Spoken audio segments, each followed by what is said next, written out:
Bismillahirrahmanirrahim. Assalamualaikum warahmatullahi wabarakatuh. Direkam. Waalaikumsalam warahmatullahi wabarakatuh. Alhamdulillahirabbil alamin. Assalatu wassalamu ala sayyidina Muhammadin wa ala alihi wa ashabihi Rasulillah ajma'in. Alhamdulillahirabbil alamin, bersyukur kepada Allah Subhanahu wa taala karena alhamdulillah pada pagi hari yang berbahagia ini Allah masih memberikan kita nikmat kesehatan dan nikmat yang lainnya. Kemudian salat berpakaian salam, mari sama-sama kita hadiahkan kepada junjungan alam Nabi besar Muhammad sallallahu alaihi wasallam. Allahumma shalli wa sallim wa barik alaihi. Untuk yang pertama kali pembahasan dari kelompok kami akan membahas tentang memetakan tema dan juga merumuskan judul daripada penelitian.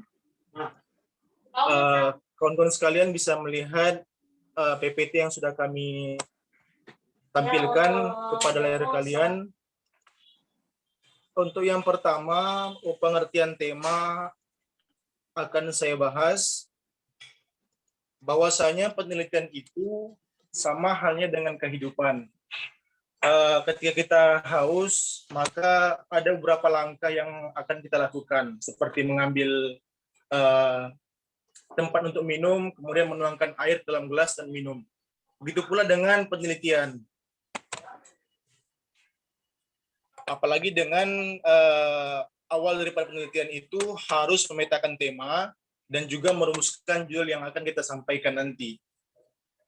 Untuk pengertian tema sendiri, mungkin kawan-kawan sekalian sudah mengerti apa pengertian tema. Namun di sini saya memberikan pengertian mungkin untuk merefleksikan bahwasanya pengertian tema adalah sebuah gagasan, dasar ide, dan pikiran utama yang terkandung di dalam suatu cerita. Dan di makalah juga saya sudah sampaikan, dan tema ini erat kaitannya dengan permasalahan sosial. Kemudian Iketut Suarjana dalam bukunya Metodologi Penelitian Kesehatan setidaknya memberikan 4 langkah-langkah dalam memetakan sebuah tema. Yang pertama, ia mengatakan bahwasanya untuk memilih tema atau topik dalam sebuah penelitian, seseorang yang melakukan sebuah penelitian itu haruslah peka atau melihat bagaimana kondisi sosial yang ada. Jadi sebelum kita memetakan tema, kita harus melihat bagaimana kondisi sosial yang ada. Kemudian yang kedua, ia mengatakan fenomena yang terjadi merupakan salah satu faktor utama dalam memetakan sebuah tema. Kemudian yang ketiga, melakukan kajian kepustakaan. Nah, fungsi daripada melakukan kajian kepustakaan di sini ialah untuk memperkuat. Kita kan sering meneliti, namun dengan adanya kajian kepustakaan, hasil daripada penelitian kita nanti akan memperkuat, lebih kuat apanya? Intinya. Kemudian yang keempat, yang terakhir, langkah-langkah yang harus ditempuh dalam memetakan sebuah tema, yakni ialah mengumpulkan berbagai macam informasi yang ada. Nah, ketika sebelum melakukan penelitian, kita harus mengumpulkan informasi yang ada dulu sebelum merumuskan judul. Mungkin itu saja yang dapat saya sampaikan. Kemudian kita lanjut kepada perumusan judul yang akan disampaikan oleh saudari kita ialah Nur Aisyah. Oke, untuk pembahasan selanjutnya itu mengenai perumusan judul penelitian. Nah, di sini saya akan memaparkan mengenai pengertian judul penelitian, kemudian ketentuan-ketentuan dalam judul penelitian, kemudian prosedur dalam perumusan judul penelitian, dan juga contoh-contohnya. Oke, hal pertama yang harus kita lakukan sebelum merumuskan judul penelitian itu kita menentukan terlebih dahulu tema dan topik yang akan kita jadikan sebagai bahan penelitian. Nah, kalau kita sudah menemukan, ya, di slideshow dulu ya tulisannya biar lebih besar. Oh, gitu, Pak. Ya. Ya. Laki, laki.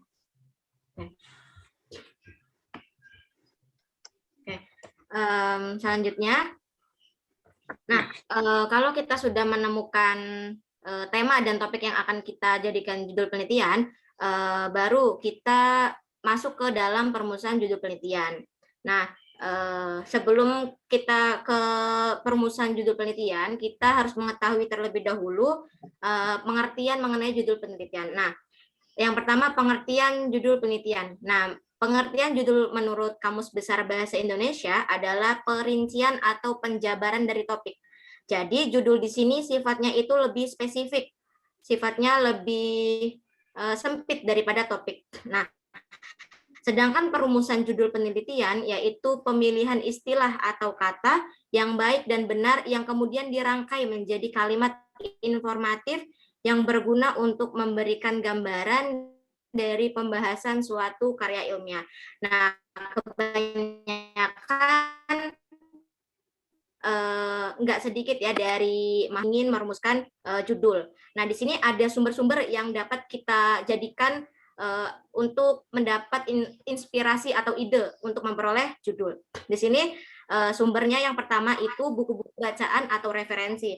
Nah, tentu dalam buku bacaan atau referensi ini banyak termuat informasi penting sehingga dapat menambah wawasan kita. Seperti kita membaca jurnal, membaca skripsi. Nah, dari situ kita bisa menemukan inspirasi. Kemudian dari majalah dan koran.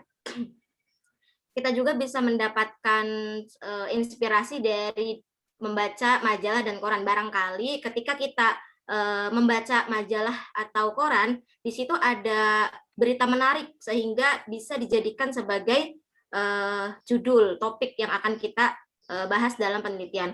Kemudian dalam perjalanan. Nah, ketika kita melakukan sebuah perjalanan, nah perjalanan ini bisa menjadi sumber ya, sumber yang dapat memunculkan inspirasi. Misalnya ketika kita hendak melakukan perjalanan ke Bali misalnya. Nah, di Bali kita selama beberapa hari. Di situ kita mengamati masyarakat sekitarnya. Misal, masyarakat di sekitar itu religius. Nah, kita bisa mengambil apa sih faktor yang menjadi masyarakat itu religius. Nah, seperti itu. Kita bisa mengamati seperti itu. Kemudian begitu pula dengan seminar, diskusi ilmiah, melalui televisi dan radio, dan juga internet. Itu bisa kita jadikan sebagai sumber ya. Selanjutnya, di sini ada ketentuan dalam judul penelitian. Nah, yang pertama itu ada masalah, objek, atau topik. Nah, di sini penting banget ya, dalam sebuah judul itu harus memuat objek atau topik penelitian. Nah, objek penelitian ini itu permasalahan yang diinvestigasi, permasalahan yang akan kita teliti. Nah, kemudian subjek penelitian. Subjek penelitian ini orang yang dijadikan sebagai sumber data atau sumber informasi oleh peneliti. Bisa dikatakan juga narasumber atau informan. Terus lokasi atau daerah penelitian. Nah, sebelum kita menentukan lokasi atau daerah penelitian, kita juga harus memikirkan dengan matang lokasi daerah yang diteliti.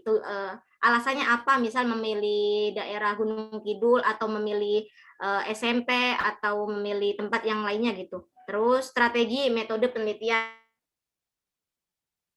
perhatikan. Dan yang terakhir ini waktu pelaksanaan penelitian.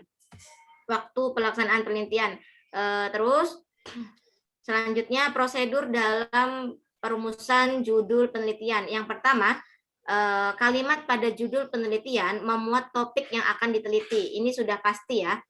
Terus yang kedua, judul penelitian merupakan kalimat yang jelas dan mudah dipahami.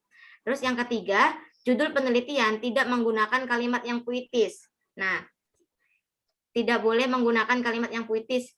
Terus yang keempat, kalimat judul penelitian ditulis secara singkat.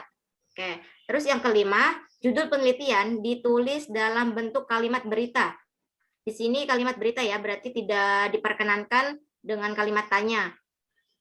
Judul penelitian terdiri hanya satu kalimat saja, terus judul penelitian merupakan kalimat yang logis, berarti bisa dipertanggungjawabkan oleh kita yang akan meneliti. Terus judul penelitian ditulis tidak menggunakan kata singkatan, jadi harus benar ditulis jelas. Terus yang terakhir, judul penelitian menggunakan bahasa Indonesia yang baik dan benar. Oke, terus selanjutnya, nah, di sini ada contoh tema dan judul penelitian. Yang pertama, di sini temanya pendidikan. Topiknya ini penelitian tindakan kelas. Nah, judul penelitiannya yaitu upaya peningkatan prestasi belajar SKI dengan metode resitasi grup resum pada kelas 5 di MI Hidayatul Mubtadiin Sleman. Terus, contoh yang kedua, ini temanya mengambil ekonomi kreatif, sedangkan topik yang akan dibahas itu peran ekonomi kreatif. Judulnya, analisis peran ekonomi kreatif dalam peningkatan pendapatan pengrajin, studi kasus pada pusat oleh-oleh Jambi, Jakos, Kota Jambi. Selanjutnya, contoh yang terakhir, temanya ini mengenai pendidikan agama Islam. Judul topiknya itu membahas tentang pendidikan akhlak. Sedangkan judulnya pendidikan akhlak yang terkandung dalam surat Ad-Duha ayat 9-11. Nah, judul penelitian ini bersifat arjen dalam pembuatan karya ilmiah, karena judul penelitian ini bisa dikatakan sebagai intisari dari intisari yang paling inti dalam sebuah penelitian, karena judul penelitian ini akan menjadi arah dan tujuan kegiatan penelitian. Karena tadi kita melihat ketentuan ya, ketentuannya tadi ada topik, terus subjek, lokasi. Nah, itu mengapa judul ini sangat penting seperti itu. Oke. Nah, untuk dari kelompok kami sudah selesai dalam memaparkan presentasi. Selanjutnya monggo bisa dilanjut. Muhammad Multazam. Ya, silakan langsung